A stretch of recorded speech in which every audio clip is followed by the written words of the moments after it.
Hare Krishna Bhakti. Hare Krishna. I'll be tuning in. Okay. Om Namo Bhagavate Vasudevaya. Namo Bhagavate Vasudevaya. Om Namo Bhagavate Vasudevaya. Namo Bhagavate Vasudevaya. Om Namo Bhagavate Vasudevaya. Namo Bhagavate Vasudevaya. Narayanam namaskritya naram chaiva narottamam devim saraswatim vyasam tato jayamudirayat.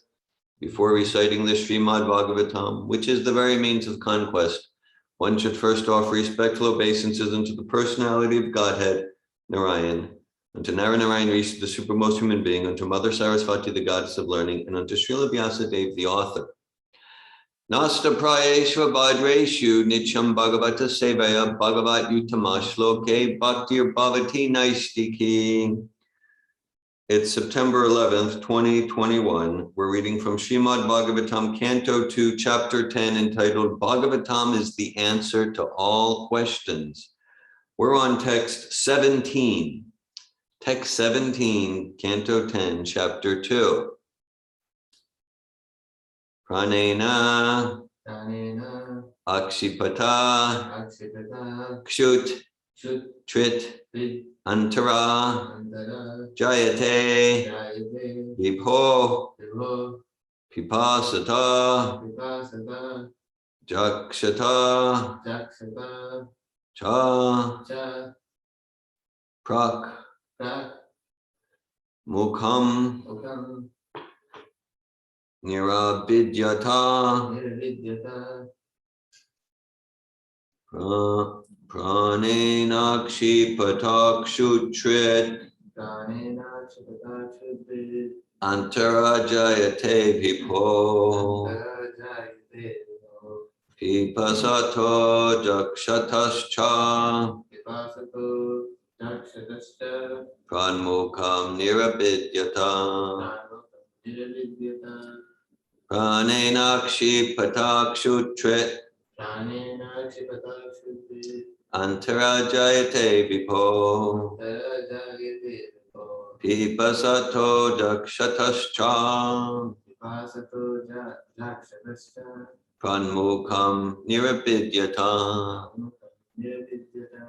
Pranenakshi Patakshutrit, Antarajayate Vipo,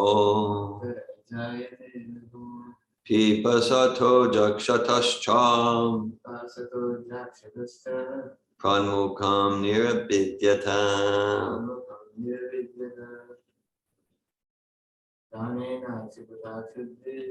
Pranenakshi Patakshutrit, Antarajayate Vipo, Pipasato Jakshatascha, Pranmukam Nirabidyata. Would someone online like to recite the verse? We have it written here. Dave and I agree in English. Pranenakshi Patakshutrit, Pranenakshi Patakshutrit, Antarajayate Vibho, Antarajayate Vipo, Vipasato Jakshatascha, Pipasato Jakshatascha, Pranmukam Nirabidyata. Pranmukam Nirabidyata.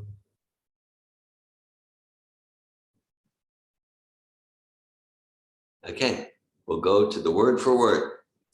Pranena, by the living force. Akshipata, being agitated. Kshut, hunger. Trit, thirst. Antara, from within.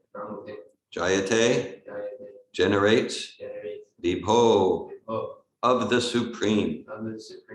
Pipasata, being desirous to quench the thirst. Jakshata, being desirous to eat. Cha, and. Prak, at first. Mukham, the mouth. Nirabidyata, was opened. Translation. The living force, being agitated by the Virat Purusha, generated hunger and thirst, and when he desired to drink and eat, the mouth opened. Purport by His Divine Grace A.C. Bhaktivedanta Swami Prabhupada. The process by which all living beings in the womb of the mother develop their sense organs and sense perceptions appears to follow the same principles in the case of the Virat Purusha, the sum total of all living entities. Therefore, the supreme cause of all generation is not impersonal or without desire. The desires for all kinds of sense perception and sense organs exist in the supreme, and thus they take place in the individual persons. This desire is the nature of the supreme living being, the absolute truth. Because he has the sum total of all mouths, the individual living entities have mouths. Similarly, with all other senses and sense organs. Here, the mouth is the symbolic representation of all sense organs, for the same principles apply to the others also. Om Gyanatmirandasya Gyananjana Shalakaya Chakshur Unmilitam Yena Tasmai Shri Gurave Namah Shri Chaitanya Manobishtam Stapitam Yena Bhutale Swayamrupa Kadamayam Darati Sva Padantikam Vandeham Shri Guru Shri Utapadakamalam Shri Gurun Vaishnavamscha Shri Rupam Sagrajatam Saganaragnatam Vitam Tam Sachivam Sadvaitam Savadutam Parichana Sahitan Krishna Chaitanya Devam Sri Radha Krishna Padan Sagana Lalita Shri Vishakanvitamscha Hey Krishna Karuna Sindhu Dina Bandhu Jagat Pate Gopisha Gopika Kanta Radha Kanta Namostute Tapta Kanchana Gauranga Radhe Vrindavaneshwari Vrishabhanu Sute Devi Pranamami Hari Priya Vanchakalpata Yubhyascha Kripa Sindhubhye Vacha Patitanan Pavanebhyo Vaishnavebhyo Namo Namaha Jai Sri Krishna Chaitanya Prabhu Nityananda Sri Advaita Gadadhara Shiva Sri Gaura Bhakta Vrinda Hare Krishna Krishna Krishna Hare Hare Hare Rama Rama Rama Hare Hare Namo Vishnu Padaya Krishna Prastaya Bhutale Srimate Bhaktivedanta Swami Niti Namine Namaste Saraswati Devi Gauravani Pracharini Nirvishesha Shunyavadi Paschatya Desha Tarini. Srimad Bhagavatam Canto 2, Chapter 10, Text 17. Prane Nakshi Piyata Kshutrit Antarajayate Vibho Pipasato Jakshatascha Pranmukam Nirabidyata. The living force, being agitated by the Virat Purusha, generated hunger and thirst, and when he desired to drink and eat, the mouth opened. Hare Krishna. So, all right, so this is the Virat Purusha, that's the universal form. Recently in our Bhagavad Gita study group, we completed chapter 11 of Bhagavad Gita, which is entitled The Universal Form. And so, as a general principle, whatever's there in Bhagavad Gita is expanded and given in more depth and detail and nuance in Srimad Bhagavatam. So that's true about the universal form. We get a lot more information about the principles and the nuances of this universal form. Prabhupada described in various places the universal form is a material form, yet it's transcendental, and it is affected by time. So we think, well, if it's transcendental, it's not affected by time.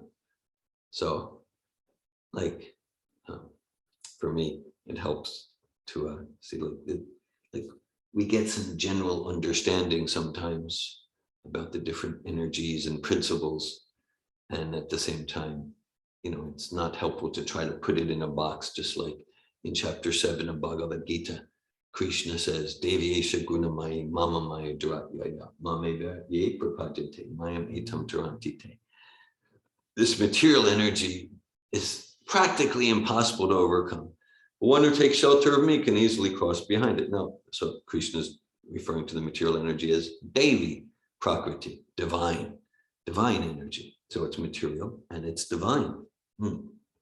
So, because from Krishna's point of view, or the point of view of the pure devotee of Krishna, there is no material.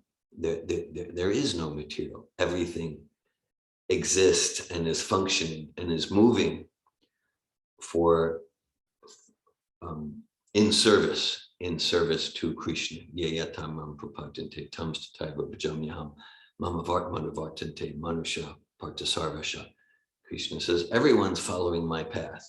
All energies, all living entities, all inanimate entities are existing to serve Krishna. So in that sense, to the extent that we actually have that realization, there's nothing material. There's nothing material, everything spiritual. And as Prabhupada often emphasizes that, to come to the point where there's no distinction, it's all spiritual, it's important to make a lot of distinctions. It's important to make a lot of distinctions about how to relate to Krishna's different energies in such a way that I will gradually, in most cases, progress in my consciousness to come to the point where I'm truly seeing spirit everywhere, not just as this sounds nice to say, everything's God, everything's spiritual, but to actually relate to actually learn the art and science, not just cognitively, but experientially, how to relate to all of Krishna's energies in a way that in a way that will support me and others to progress out of illusion and to realization of who I am as not the body, as spirit, soul, as eternal servant of Krishna, like that. A few days ago, a week ago or so, I shared I was reading the transcript and listening to the recording, Prabhupada's conversation with Allen Ginsberg. So Allen Ginsberg, this is in Columbus, Ohio, late 60s. And Ginsberg is a great supporter of Prabhupada, did so much service for the movement. So he was talking with Richard Alpert, who was a pioneer of the LSD movement. I know some of you heard this story last week. But, and so Ginsberg was saying to Prabhupada that Richard Alpert, who became known as Ram Dass, he said that LSD is the Christ for the Kali Yuga, because in Kali Yuga, people need an easy path to salvation. So Prabhupada said, that's a very good statement. Prabhupada said, that's a very nice statement. And so, and then Prabhupada said, yes, in Kali Yuga, people do need an easy path for salvation. And he says, and that path is kirtan, not LSD. So then Prabhupada described LSD as a material chemical, so it's not going to take us to transcendence. So Ginsberg, in an innocent way, not like in a demoniac, challenging way, but he said, well, so kirtan is material sound vibration. And Prabhupada explained, no, it's not. No, this is Golokara Premadan Harinam Sankirtan. This is transcendental sound vibration. And so when we Satatam Kirtiyantu Mam Yatantas Chadritavrata Namasyantas Chamam Nichan Nichayuktu Pasate. So when we engage in kirtan, chanting the names of the divine, then we enter into transcendence. Then our hearts are transformed. Okay, so someone can say, we sometimes use the example, what is the vodka in the vodka bottle? What is the tab of LSD? What is the slaughterhouse? So it is all the energy of Krishna. It's true. Any music we put on, it could be pop music, it could be any music in the lower modes. It's all the energy of Krishna. So it's true that as one truly advances in coming out of bodily conception of life, which is the source of all misery.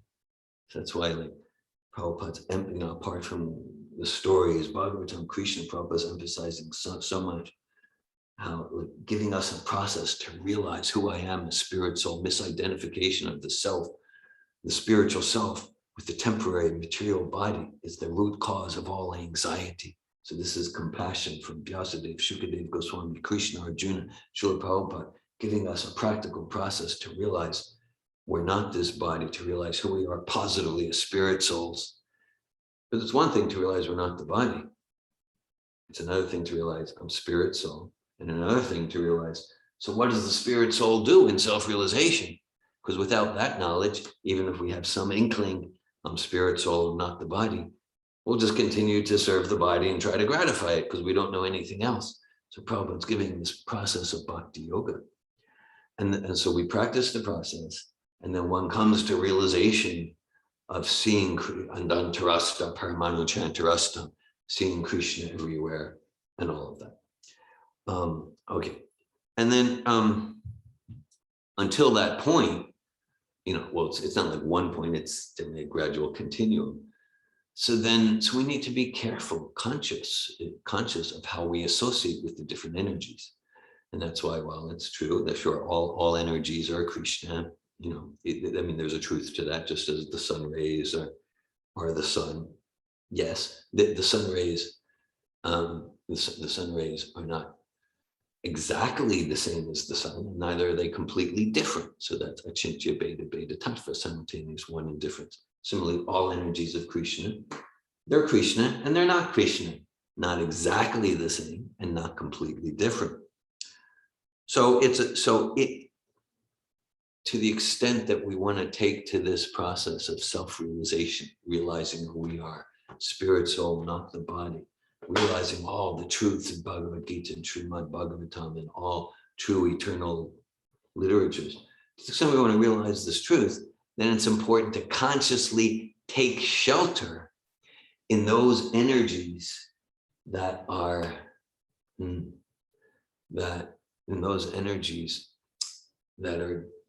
consciously emanated, that are consciously given with devotional consciousness, and with intention to enhance and energize spiritual realization and bhakti and devotional service. So that's why, sure, wherever we could look at any billboard on the street, well, that's Krishna's energy. All right. Now, at the same time, there's like these windows to the spiritual world, given to us according to authorized Vedic descriptions.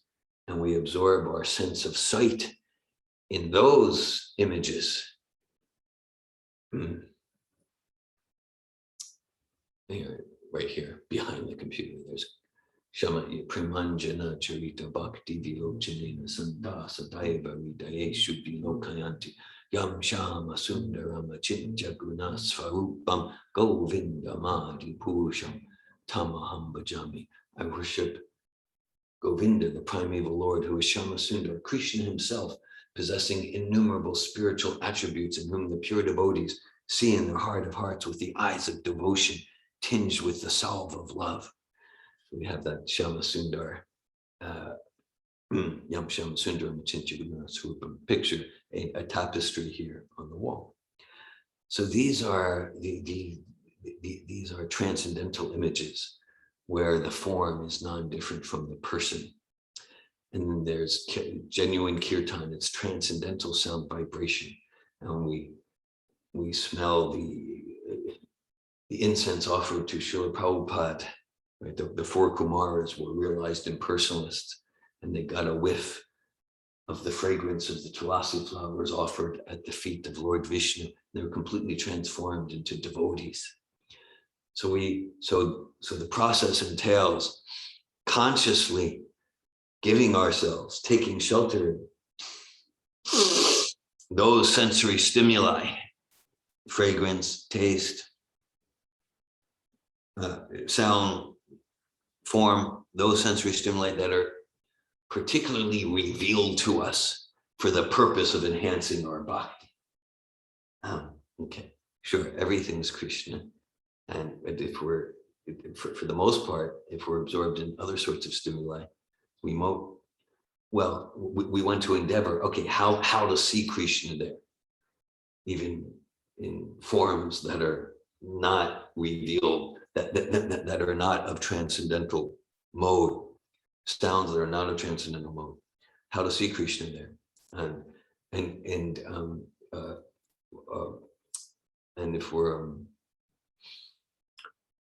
not like protecting ourselves with intense, full, joyful morning program like this, then we'll tend to get, the osmosis will tend to go the other way. Our consciousness will be dragged down to the modes rather than us integrating transcendental divine consciousness in the world. So, okay, so this is the beginning of several verses of description, details of the universal form. And this particular verse talks about drinking and eating, which are functions of the mouth, hunger and thirst. Right. So we could take any sense. We talked about seeing form. So there's transcendental form. Sure, for the 10th time, maybe this class, in a sense, all form is Krishna's energy, so just transcendental sound vibration. So the Vedas are like a manual. The Vedas are like a manual to guide us to whatever extent we want to receive and follow the guidance. Just like we have a sophisticated machine, here's a manual. So the human body, pretty sophisticated machine. Yes.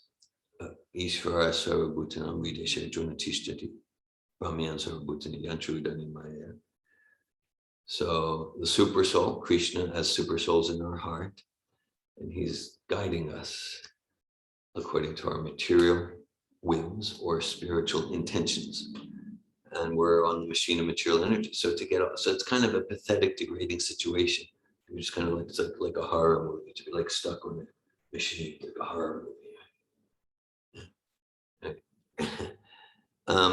So to get out of the machine, realize who we really are, to really come to our actual bliss, to come to not the masks, not the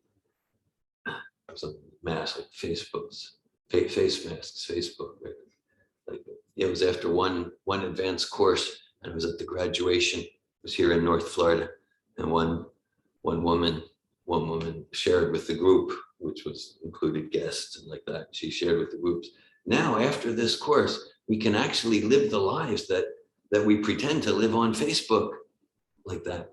So the actual bliss of the soul. So the Vedas are a manual. The Vedas are a manual how to use all parts of the machine, including the mouth, tongue, teeth, right?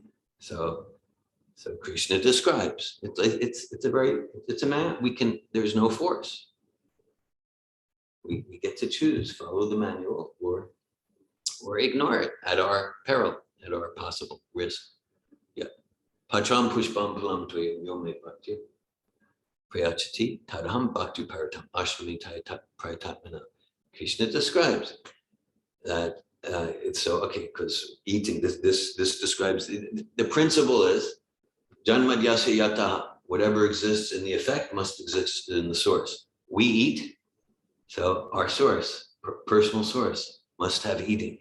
So Prabhupada, makes the astute observation that just as the baby develops from the embryonic seed in the womb and develops in a particular, the body unfolds in a particular way, in a particular chronology and order, so that is mirrored by the universal forms development.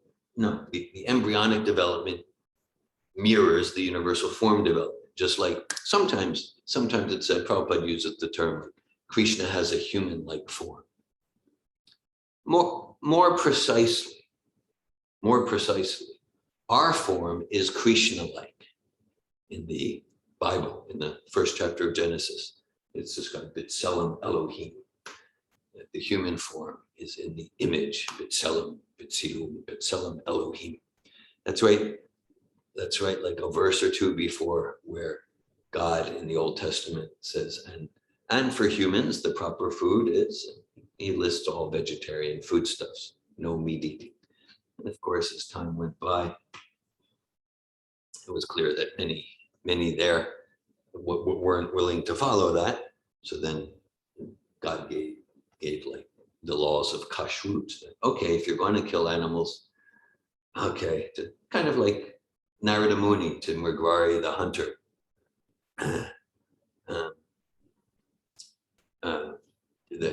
He didn't immediately say, just eat prasadam. He said, okay, you're a hunter, okay, but don't torture them unnecessarily. And of course, by Narada Muni's association, Mrigari he got transformed practically instantaneously to be a wonderful, pure devotee. So similar in the Bible, God says, he gives the ideal, and it goes, all right, if you can't do that, at least don't just slice off the limbs of animals, start chomping on the limb. And that's barbaric. So Krishna says, if one offers me with love and devotion, a fruit, a flower, a leaf, or some wood, I will accept it. So that way we get the mouth, the eating propensity, right? The eating propensity. And so the manuals use it in this way, and this will be like a rising tide that lifts all ships. As many of you know, it was the main service. It was the only service I did for 3 years. I consumed copious amounts of prasad. Didn't know I was doing service for God. Didn't care. But so Prabhupada said, prasad is our secret weapon. Prasad is our secret weapon. So if we choose, we can make a commitment, because the tongue has two functions. One, to taste prasad, and two, to vibrate truth, to vibrate absolute truth. And so we can make a commitment if we choose for our auspicious benefit. I will taste only Krishna prasad. We can do that. We can do that. And so the manual is gently recommending. Yes, that's really what the mouth function is for, the eating function is for, the drinking function. Yeah, and then that requires a little austerity, because it'd be like, well, you want to come to the restaurant, this and that, and has this, well, we can go to the restaurant, still offer things, but what about these ingredients? So it requires, yeah. So everyone, you, me, everyone is doing austerity. So it's not like, well, I don't want to do austerity. Well, you don't have a choice. Human life means austerity. You're working hard at some job to pay the bills, to support the children. Right? Yeah. So it's just, how are we going to direct our austerity? Nayam deho deham bajam viloke, kastan kaman arhati bid bujami, tapu divyam puchaki nisatam, shudedyasman masokyam tunanta. Lord Rishabhadeva, great emperor in bygone ages, he was speaking to his 100 sons headed by Maharaj Bharat. And he said, look, sons, in human life, don't settle for the same quality of pleasure, so-called pleasure, that's available to the stool eaters, the pigs and the dogs. All humans do austerity, means to give up some immediate pleasure for some longer term, deeper, more enduring fulfillment. Right? If someone wants a business to be successful, yeah, I'll work 100-hour week for the first 2 years, and then I'll have $2 million in savings, and I can go vacations, or like that. Or someone wants to get a college degree, if someone wants to learn an art or science, get a certification. So we give up we give up some immediate, temporary, superficial gratification. So the idea is like real intelligence, according to Rishabhadeva, yeah, that propensity for austerity, which we're not going to get away from, that propensity for austerity, use it for that bliss that is completely transcendental, that is not dependent on anything, that bliss that will never be crushed into dust by time. Ever increasing, ever expanding spiritual bliss. So the Vedas give us a manual to do that. And the Vedas themselves, even Bhagavatam or Bhagavad Gita, I still wouldn't practically get. And thus it's for practical success. Krishna emphasizes it's important to, more than important, it's essential. Tad viganartam sadguru meva abhigachat tasmad gurum prapadite jigyasu shre uttamam shabde pare chanishnatam brahmanu pashanashrayam, to have a bona fide current link to the parampara, to help us understand. Okay, just like we were talking recently yesterday, nectar of devotion. It's a Goswami literature, says worship Ganesh. So maybe we should worship Ganesh for 4 hours during morning program. I don't know. Ganesh is a special. Yesterday was the appearance day of Ganesh. Vishnu informs me about all sorts of things that I don't know about. Yeah, and so we chanted about Ganesh a bit. That was fun. You can find nectar of devotion, offer 1,000 obeisances to Vaishnavas per day. Is that what we should be doing? Should we be taking a plane ticket, going to Vrindavan or Navadvip?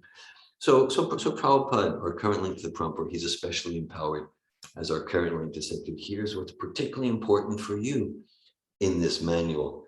If you choose to make your goal, spiritual realization, realizing you're not the body, coming out of this embarrassing situation of just stuck on this machine that's inclined towards cheating and death and old age and birth, death, old age, disease, and misery is coming from eating, sleeping, mating, defending from the mind, the body. So I quoted this kind of like a quintessential verse from Bhagavad Gita. It's the Prasadam verse. Patram pushpam phalam prayam yome bhakti prachachati. Earlier in the Bhagavad Gita, Krishna says, Yagashishta Shina Santo Uchante Sarvakibishai Punyante Te Tvagam Papam Ye Pachant Yatmakarna. And Krishna says, okay, and if you use the eating function, which is part of the material context, usually to eat that which is not properly offered, then verily, then we are eating sin. Of course, sin can have this kind of like very politically incorrect connotation, but basically it means we're covering our consciousness. We're becoming more. We're using our eating function in a way to become more alienated from the self, and that's sad. That's painful. That's sad. So we can use the eating function in a way to encounter ourselves in fullness, to turn towards ourself in self-realization, to turn towards God in a spirit of devotion, or we can use the eating function in a way that alienates us from ourself and from our source. And same with the hearing function, and the same with the touching function, and the seeing function, and the smelling function, and the walking function, like that. So yeah, so these are, as we described yesterday, Krishna Sarva Karanam, this cause of all causes. And that includes and that's through the universal form. As universal form develops, so too do the bodies of the living entities.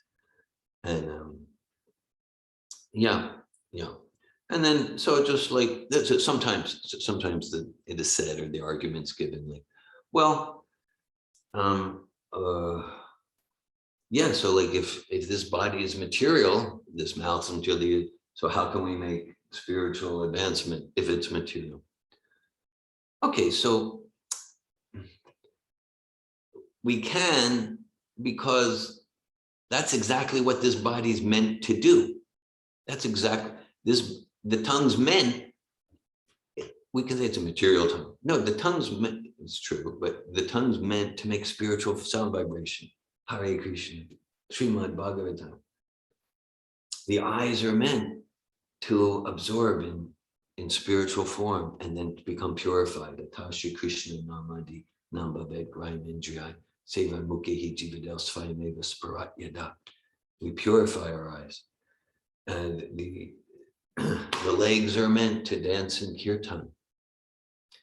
And the mouth is meant to consume Krishna Prasad. Just like, it's like if someone's in a prison, and in that analogy, okay, so the prisoner can use his body and his senses and his mouth and his arms in such a way that he stays in prison, in such a way that he goes deeper into prison. Say, oh, you were in minimum security. Now, because of what you've done in prison, you attacked a guard or whatever, now you're going to maximum security. Okay. At the same time, it's not like hopeless, ideally, in the metaphor. The prisoner can use his eyes and mouth and arms in such a way to get out of prison. It's like, yeah, well, you follow this. Oh, wow. You earned a university degree while in prison. You were good behavior. You did not cause any trouble. Okay, yeah, so after 2 years, you'll get out and achieve your real freedom. So similarly, it's not like these senses, this body, these are hopelessly material. We have choice. We can use them to stay in prison, to get more entangled in lower species. And we can also use them for liberation. And ideally, that's what they're meant. We're meant to use this body for self-realization and devotional liberation. And we do that effectively to the extent that we agree, to follow the manual guided by our current link to the disciplic succession, Srila Prabhupada. So this verse reads, this is Canto 2, Chapter 10, Text 18. Panenakshi patak shutrid antarajayate vibo pipasato jakshatascha panmukam miravidyata. The living force, being agitated by the Virat Purusha, generated hunger and thirst, and when he desired to drink and eat, the mouth opened. Hare Krishna, thanks for your presence and association. I welcome any comments or questions at this time.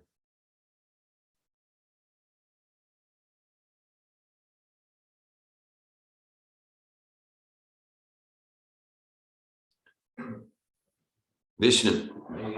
Hare Krishna. Thank you. So is indifference related to impersonalism? Because it feels like, it's like we're in this, and it's just like you do this, and you get this, you do this, and you get that. It's not personal. Indifference. Yeah. You're saying is indifference related to impersonalism? Yeah. Okay. All right. I guess I'm not maybe exactly sure what you mean, but I think I get where you're going with your question. So I thank you. There's a verse in chapter 2 of Bhagavad Gita where Prabhupada translates Krishna using the word indifferent. Krishna says like something like, he says to Arjuna, like, yeah, so then you'll become indifferent to all that's been said, all that is being said, all that will be said. So yes, indifference relates to impersonalism. That doesn't need to be a bad thing, because it's important to realize that, like, the realized devotees, they're also realized in the impersonal aspect. Realizing Bhagavan includes realizing the non-personal aspect of God. Okay, so the devotees, they do realize the impersonal aspect of God. That's because devotion, bhakti, Bhagavan realization, Vedanti tattva vidas tattva myotgadamad brahmati paramatmati Bhagavaniti shabdyate. Devotional realization encompasses super soul and impersonal realization. So yeah, it means indifference to the comings and goings, to the different dramas, to the good and bad, the right and wrong of of material nature. So one becomes indifferent to that, which is like you can call it, it's an impersonal realization. It's transcendental to matter. This is good because it gratifies my senses. People will think I'm great. It satisfies my ego. This is bad. I'm being insulted. This is bad for me financially, all based on the material misconception. That's why any attempts to help, social work, any attempt, personal help within the material sphere, Doite Bhaja Bhaja Gyana Sabu Manodar. Lord Chaitanya says it's kind of a mistake, because if our attempts to help are simply reinforcing the bodily conception, then we're really just continuing the misery for ourselves and others.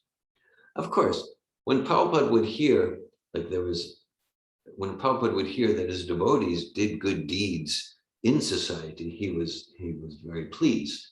He was describing in Australia, like near the temple, there was some fire, some office or house caught on fire. And the devotees were the only ones who went and they started rescuing people from the fire. So it was in the newspaper, and Prabhupada appreciated that. He appreciated that very much. So this transcendental philosophy and the truth of it doesn't mean callousness. So impersonal in the sense, in the sense of transcendent to material personal ego and the good and bad, happiness and distress that comes from that. We become indifferent. Insult, honor. Okay, now, sure, a danger of like impersonalism can become one becomes hard-hearted. So a devotee is paradukkha dukhi. And so again, the Bhagavan devotional realization is complete. It includes and encompasses super soul and impersonal. So the devotional heart, yes, is not elated with, oh, things are going well for me materially. It's not distressed or discouraged, like, oh, I'm being insulted, or something so-called bad happened to me materially, health-wise or financial-wise. The devotee is always joyful and jolly in devotional service with enthusiasm. Of course, that joyful and jolly, it's not monotonous. It means that spiritual bliss pervades and permeates the whole range of emotion. There could be spiritual anxiety, it could be spiritual melancholy, like that. So devotee is paradukkha dukhi, seeing someone else's pain as their own, someone else's happiness as their own. And so for personal reasons, yeah, one is indifferent to praise and insult, pebbles or gold. And on that platform, a devotee engages in devotional service and feels deep empathy for the pain of others, and has the knowledge of how to free them from that painful suffering, how to really pull out the root, of, because it's one thing like we could clip the leaves of some weeds, but then the desire to continue to do things that will reinforce the bodily conception and cause more and more misery, that remains. So the devotee, like Prahlad Maharaj, his prayer to Lord Nrsimhadev is, I don't want to be liberated till everyone's liberated, completely dedicated with compassion to others. So sure, indifferent to my own material comforts or lack of them, and a completely soft-hearted compassion in service to all living entities with knowledge of how to water the root of the tree. Thank you. Hare Krishna.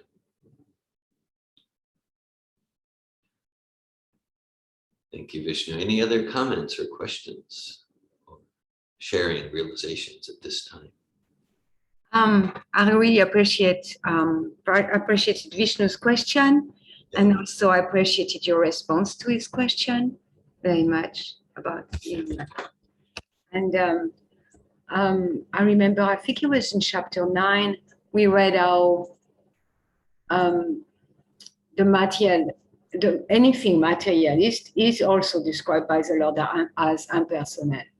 So that whole system of manifestation and indifference and action reaction and it is described as impersonal. Yeah. Also, like that. Thanks for that, Melanie. Yeah, thanks for that. Right. Impersonal in the sense of it's inanimate, it's dead matter. It's not a person. It's not a person. And so we can think of materialist and impersonalist who want impersonal spiritual realization, but a materialist in a sense is impersonal. It is an impersonalist because to the extent that I'm relating to myself and you and anyone as the material body, I'm relating to as an object, not the actual person.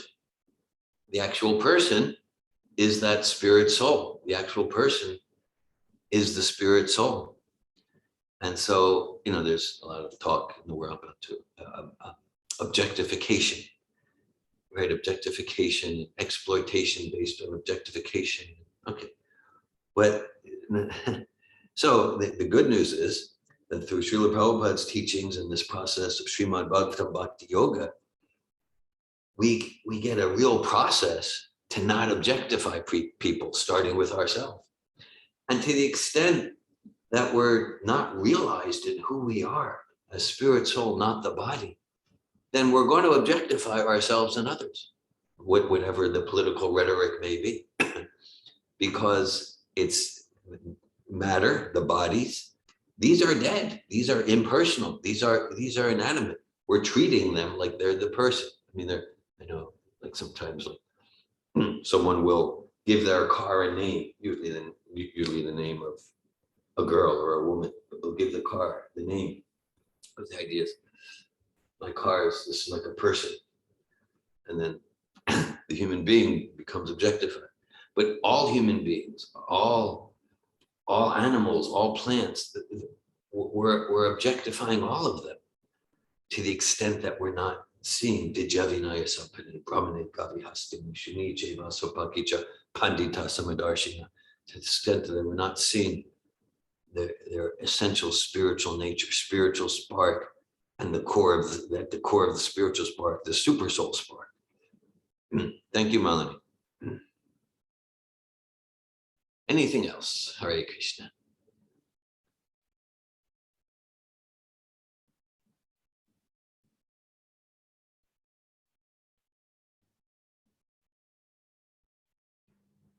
Hare Krishna. I was also thinking about this verse and meditating on how life, spiritual or material, is so based on desire. Yeah.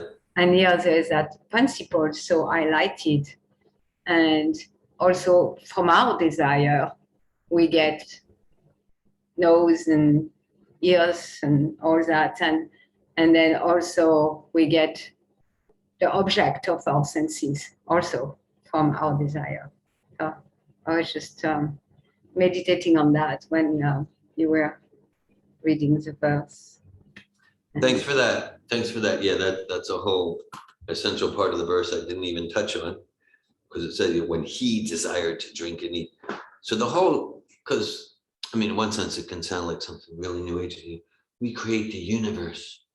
I am God. So I mean, in many ways, that's not true.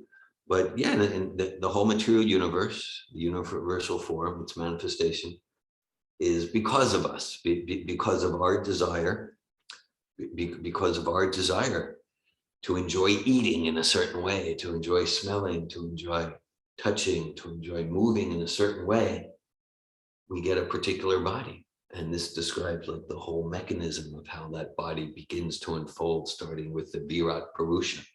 So we're not just thrown into the horror movie. No fair, no fair.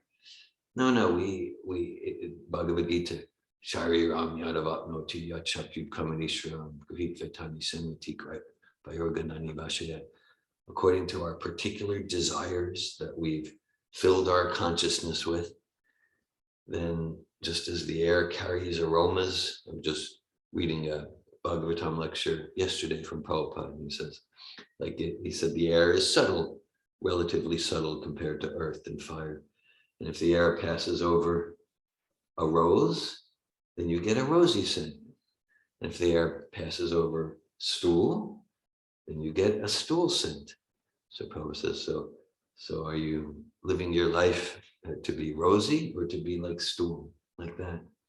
And so, and then the next verse in Bhagavad Gita, 15th chapter, it describes, and according to that consciousness we develop and the subtle body, then we get a particular type of nose and ear. Bhagavad Gita is writing, and we get a particular type of eyes and tongue and skin, like that. So it all starts with our desire. Thank you, Molly. Len Cohen. Hare Krishna. Hey-o. So just following up on this idea about desire, you're saying that desire is coming from our consciousness, and consciousness, as I understand it, is not material. Consciousness is something that's, it's a transcendental, it's spiritual. This is our true nature, right? Krishna consciousness. Yes. It's apart from all the subtle mind and intelligence and false ego. Yes. So how is it that this transcendental consciousness of ours wants to enjoy material life? I don't get how it gets to that point, Okay. Well, thank you, Len. I mean, usually that's described as like that's, consciousness means, conscious entities means we get to choose, and we have the capacity to misuse or to use foolishly. So consciousness, in a sense, we are transcendental. We are transcendental, but we forgot that we're transcendental. We can say, like, I want to develop my relationship with Krishna, but we already have a relationship with Krishna. We just forgot. It's like, oh, I want to remember my relationship with Krishna.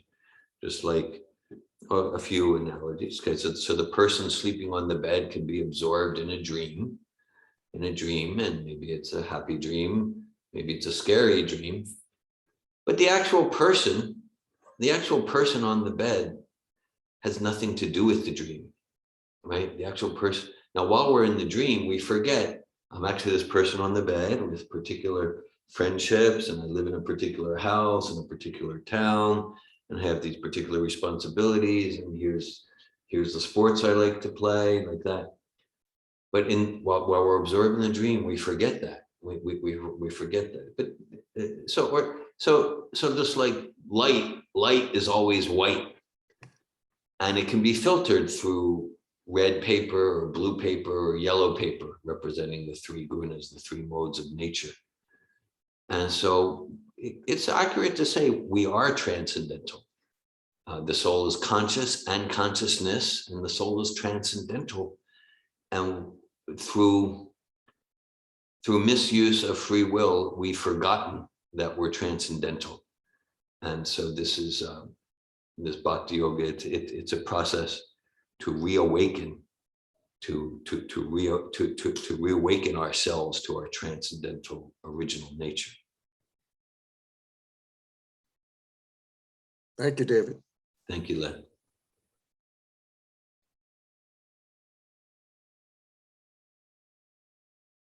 Hare Krishna. Thank you all. Srimad Bhagavatam ki. Srila Prabhupada ki. Jai Hare Krishna. Thank you. Hare Krishna.